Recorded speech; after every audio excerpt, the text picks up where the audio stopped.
먼저 이태원 사고에서 사고를 당하신 분들의 명복을 빕니다. 싱가포르 뉴스 말씀드리겠습니다.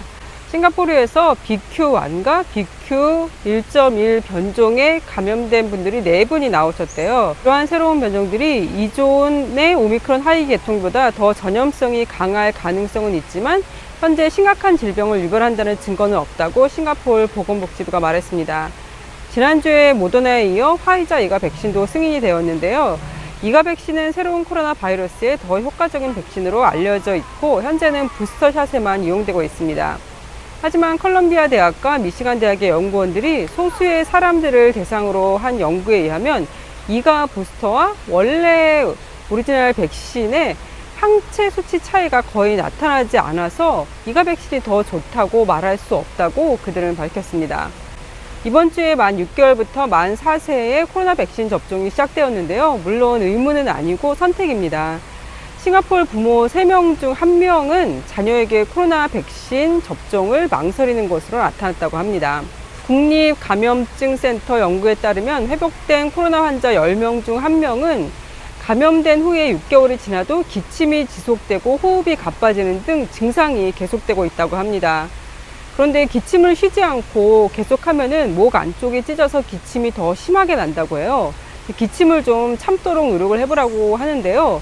축농증으로 인한 기침에는 물을 더 마시고 증기를 들어 마시라고 조언을 하고 있습니다. 역류증이 있으신 분들은 커피나 기름지고 매운 음식 먹는 것을 피해야 한다고 합니다. 코로나 감염 후 기도가 매우 민감해져 있기 때문에 연기, 찬 공기, 차가운 음료와 같이 기침을 유발하는 요소에 과민 반응을 일으킬 수 있다고 해요. 그렇기 때문에 따뜻한 물과 함께 꿀을 마시면 목을 진정시킬 수 있다고 합니다. 싱가포르는 전력 수요의 약 95%를 수입가스에 의존을 하는데요. 대부분 인도네시아와 말레이시아에서 수입을 하고 있거든요. 남수마트라에서 수입하는 천연가스가 2023년에 계약이 만료가 되는데 다시 5년 연장 계약을 했다고 합니다. 천연가스를 수입할 때 파이프 내추럴 가스가 있고 리퀴드 내추럴 가스가 있는데요. 리퀴드 내추럴 가스가 LNG잖아요. 액화 천연가스인데 수마트라에서 수입하는 거는 파이프 내추럴 가스예요. 그래서 수마트라 섬하고 싱가포르 섬하고 바다 밑으로 파이프가 연결이 돼 있어서 거기서 가스를 가지고 오는데요. 이 액화 천연가스 같은 경우에는 마이너스 160도 그 정도에서 그 가스를 냉각을 시키면은 거기서 열을 빼고 냉각을 시키면은 이게 액체로 변한다고 해요. 그럼 이렇게 부피도 굉장히 많이 줄어들고 보관도 용이하기 때문에 그렇게 해서 수입을 하고 수출을 하고 하는데요. 싱가포르는 지금 내추럴 가스를 가지고 오는 뭐 말레이시아나 인도네시아 수마트라 섬 이런 데서 내추럴 가스 양이 점점 파이프 내추럴 가스 양이 점점 줄어들어서요. LNG 수입을 앞으로는 늘릴 것 같다고 합니다. 2050년까지 온실가스 순제로 배출에 도달하겠다라고 싱가포르를 발표했거든요. 근데 순제로, 넷제로가 사실 불가능하잖아요. 왜냐면 비행기도 다녀야 되고 공장 중에는 이거를 온실가스를 내지 않을 수 없는 그런 공장들이 있잖아요. 그래서 이 넷제로를 한다는 얘기는 최대한 다른 것들은 줄이고 이렇게 줄일 수 없는 부분에 대해서는 탄소 오프셋을 구매하거나 대기에서 이산화탄소를 없애는 그런 기술을 사용한다고 해요. 탄소 옵셋 같은 경우에는 어떤 회사에서 그러니까 그린 에너지, 그린 머니라고 해야 되나요? 본인들이 어떤 그린 머니를 차곡차곡 쌓아서 다른 회사에 팔 수가 있대요. 그러면 그 그린 머니를 사면은 그만큼 탄소 만든 거를 제거해 주는 그런 것이라고 합니다. 왓츠 앱, 얼마 전에는 카톡이 또 연락이 안 돼서 한국에서 좀 불편했었잖아요. 왓츠 앱도 화요일 날 인도 그리고 영국, 싱가포르에서 사용이 안 되시는 분들이 있었대요. 그래서 다른 챗 수단도 가지고 있으라고 권고를 하고 있고요. 싱가포르에서는 가끔 가사도우미를 폭행해서 뉴스에 나오는 경우가 있습니다. 이번에는 가사도우미 눈을 계속 주먹으로 때려서 양쪽 눈 다 실명을 시키는 일이 있었대요. 그래서 10년형이 내려졌고요. 작년에는 메이드를 때리고 뭐 거친 말도 하고 그리고 막 찬물을 붓기도 하고 아무튼 결국 사망을 했는데 사망하기 10일 전부터는 바닥에서 밤에 잠을 잘 때 그 창문 창살에다가 사람을 묶어서 짐승처럼 그렇게 했다고 해요. 이 사람은 30년형을 선고받았습니다. 또한 4살짜리 아들 앞에서 반복적으로 메이드 뺨을 때린 사람이 있었는데요. 이 사람은 5개월형과 벌금 1000불을 받았어요. 아이가 느꼈을 공포도 굉장히 심했을 것 같고, 그리고 그런 거를 보고 자란 아이가 도대체 뭘 배울까 싶기도 합니다. 지난주에 대만의 유명 인사이자 메이크업 아티스트가 싱가포르 창이 공항에 들어오다가 명품 가방에 대해서 세금을 내라는 요청을 받았대요. 그래서 영수증을 보여달라는 요청을 받았지만 그 전에 타이페이에서 언제 구입했다라고 얘기했더니 3개월 안에 구매된 것은 새 것으로 간주되기 때문에 7%의 GST를 내라고 해서 결국 2,205 싱가포르 달러를 냈다고 해요. 그래서 해외에서 명품을 구입해서 싱가포르 들어올 때 유의할 사항이 있거든요. 그러니까 GST라고 해가지고 싱가포르는 세금을 내야 되는데 여기에 대해서 세금을 내야 되는 거예요. 예를 들어서 명품백을 사고 들어오다가 GST를 내야 된다. 그럴 경우에 영수증 제출을 할 수 없다 할 경우에는 그 명품백이 싱가포르에서 얼마에 팔리는지를 감안해서 GST 책정을 한다고 합니다. 하지만 중고 의류, 신발, 가방 이런 것들, 중고 상품들은 GST를 지불할 필요가 없다고 해요. 그러나 검문소 담당자가 물품의 상태를 파악하고 이거는 중고가 아니다라고 생각될 경우에는 GST를 물릴 수도 있다고 합니다. 그리고 싱가포르를 떠날 때 듀티프리샵, 창이 공항에 있는 듀티프리샵에서 뭔가 명품을 샀다 그리고 나가셨다 그러면 들어올 때 또 GST 신고를 해야 된다고 합니다. 만 14세에서 16세 청소년 5명이 약 7,000달러에 가까운 대마초를 밀거래한 혐의로 체포됐는데요. 이 5명의 청소년들은 로컬 및 국제학교 학생들이었다고 해요. 14살이 3명이 있었고 16살이 2명이 있었다고 합니다. 마약 밀매에 대한 싱가포르의 비타협적인 입장을 반영해서 새로운 정신활성 물질의 위협을 다루기 위한 법률이 앞으로 몇 달 동안 강화될 것이라고 하는데요. 정신활성 물질이라고 하는 거는 어떤 자연적인 거, 그러니까 뭐 마리화나 이런 게 아니라요. 버섯 있잖아요. 그거 무슨 버섯이라고 하던데 미국 남부나 뭐 남미 쪽에서 많이 먹는 그런 버섯이요.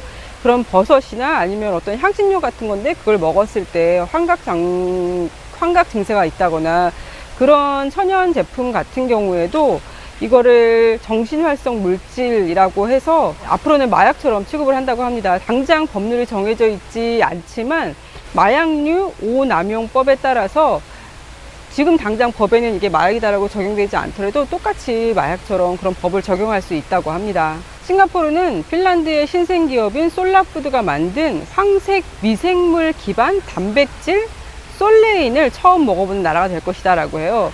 이게 무슨 이산화탄소와 물을 포획이라고 불리는 과정을 통해서 공기에서 채취를 하고 다시 또 뭐 분류를 하고 미생물을 자라게 한대요. 그래서 솔레인을 만든다고 하거든요. 이게 수확되면은 단백질이 풍부한 가루로 말려질 거라고 해요. 도대체 무슨 소리인지도 제가 말씀드리면서 모르겠는데요. 어쨌든 이런 거를 만드는 핀란드 회사의 제품을 전 세계 중에서 싱가포르이 가장 먼저 섭취하게 될 거라고 합니다. 이 솔레인은 대체 유제품과 육류의 단백질 공급원으로 사용될 수 있고 과자, 음료수, 빵, 스프레드의 단백질 함량을 증가하기 위해서 사용될 것이라고 합니다. 지금 가든스 바이 더 베이에는 아바타 전시를 하고 있거든요. 클라우드 포레스트에서 전시를 하고 있는데 다녀오신 분 말씀에 의하면 굉장히 볼만하다고 하더라고요. 나중에 여기도 한번 영상으로 찍어서 소개시켜 드리고요. 우빈섬에 8,000그루의 맹그로브 나무를 버려진 호수에 심어서 공원으로 만든다고 합니다. 2026년까지 완성할 계획이라고 하고요. 추가로 남쪽 해안에 1,000그루의 맹그로브 나무를 더 심는다고 하네요. 영국의 새로운 총리가 인도계 사람이 총리가 됐잖아요. 경제 안정에 중심을 두겠다라고 밝혔는데요. 가장 부자 정치인 중 한 명이었다고 해요. 와이프도 인도의 테크 자이언트 인포시스의 딸이라고 합니다. 인도의 빌 게이츠라고 불리는 인도에서 가장 유명한 사업가의 딸이라고 합니다. 그런데 이 와이프가 이슈가 됐던 게 이 사람이 국적이 아직까지 인도 국적인 거예요. 그런데 어쨌든 자기 남편은 영국에서 유명한 정치인이었잖아요. 지금은 총리가 됐지만 그 당시는 정치인이었는데 영국 국적이 아니었기 때문에 영국 내에서 벌어들이는 수입에 대해서는 세금을 영국에 냈었지만 영국 외에 워낙 부자다 보니까 사업이 세계 곳곳에 있었는데 다른 곳에서 벌어들인 수입에 대해서는 영국에 세금을 내지 않았나 봐요. 근데 이게 이슈가 돼서 말이 많아져서 결국 이 사람이 그러면 전 세계에서 벌어들이는 수입에 대한 세금을 영국에 내겠다 하고 일단락이 됐어요. 그리고 나서는 지금 총리가 됐는데요. 그런데 미국에 있는 TV 프로그램에서 진행자가 이런 얘기를 했어요. 많은 사람들이 이럴 수 있다. 내가 지배한 나라의 사람이 내 위에 파워를 가지는 것을 원치 않을 수도 있다. 왜냐하면 그 사람이 우리 조상들이 과거에 했던 그런 나쁜 짓들을 우리한테 되돌려줄 수 있기 때문에, 이런 얘기를 해가지고 또 영국에서 난리가 났었거든요. 뭐 저런 얘기를 하냐, 저 사람 레이시스트냐, 막 이렇게 얘기를 했어요. 그랬더니 다시 그 진행자가 모든 영국 사람이 그렇게 생각한다는 건 아니었다. 일부 그렇게 생각할 수 있을 것이다 라고 얘기했어요. 그 사람은 미국에 살지만 사우스 아프리칸 출신이거든요. 근데 어떻게 따지면 우리나라를 보면 우리나라 사람이 일본에서 총리가 된 거랑 같은 거잖아요. 그러니까 영국은 인도를 굉장히 오랫동안 지배했는데 어쨌든 인도계 사람이 영국의 총리가 된 거잖아요. 영국 같은 경우에는 뭐 대영 제국 하면서 어떤 그 프라이드가 굉장한 사람들인데, 그러니까 우리나라 한국계 사람이 미국에서 대통령이 된 거랑 똑같은 거란 말이죠. 그러니까 굉장히 센세이션한 일인 것 같습니다. 러시아가 우크라이나 침공에 대한 지지 캠페인을 벌였는데요. 근데 거기에서 그 우크라이나의 수도가 키이우잖아요. 키이우에서 독성 핵물질이 섞인 재래식 폭발 장치인 소위 더티밤이라고 부른대요. 이 더티밤이 뭐냐면은 방사선 분산 장치라고 하는데 유독성 폐기물을 퍼뜨릴 수 있도록 설계되었다고 합니다. 그래서 그냥 핵폭탄은 탁 터지고 그냥 많은 사람들이 사망하고 이러는 건데요. 이 더티밤은 이게 터지면은 거기에서 이렇게 그 공기를 흡수하거나 하면은요, 사람들이 다치거나 죽을 수 있고, 오염된 건물들은 다 매각 처리를 해야 되는데요. 매립지로 보내줘야 된대요. 그래서 전문가들 얘기로는 이런 밤이 터지면은 도시 전체를 포기해야 되는 그런 경제적인 피해가 막대하다고 이렇게 얘기를 하고 있습니다. 그러니까 물론 원자 폭탄은 다 파괴해서 막대한 피해를 입히지만 이 밤이 터지면은 그 공포감과 당장 죽지는 않는데 내가 그 방사선을 흡입해가지고 서서히 죽어갈 수 있고 후대에도 영향을 줄 수 있고 그 도시 자체 전체를 매립을 해서 더 이상 이용하지 못하게 해야 되고, 이런 경제적인 피해가 있다고 합니다. 독일에서 대마초를 최대 30g까지는 구입해서 오락용으로 사용할 수 있도록 허용할 예정이라고 합니다. 지금 태국 같은 경우에도 일부 음식에서 어느 정도의 양까지는 이거를 대마초를 넣어서 요리를 할 수 있게끔 허락을 해줬잖아요. 독일도 그렇게 한다고 하네요.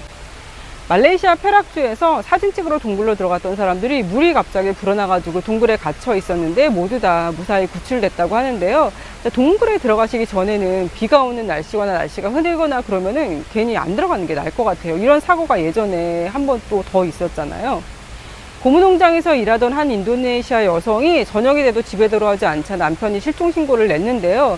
수색대가 찾아다녔는데 수색대가 발견한 것은 비단뱀, 파이톤 뱀을 발견을 한 거예요. 근데 그 비단뱀의 배가 굉장히 볼록해가지고 결국 뱀을 죽여서 배를 갈랐더니 그 여성분의 시체가 있었다고 합니다.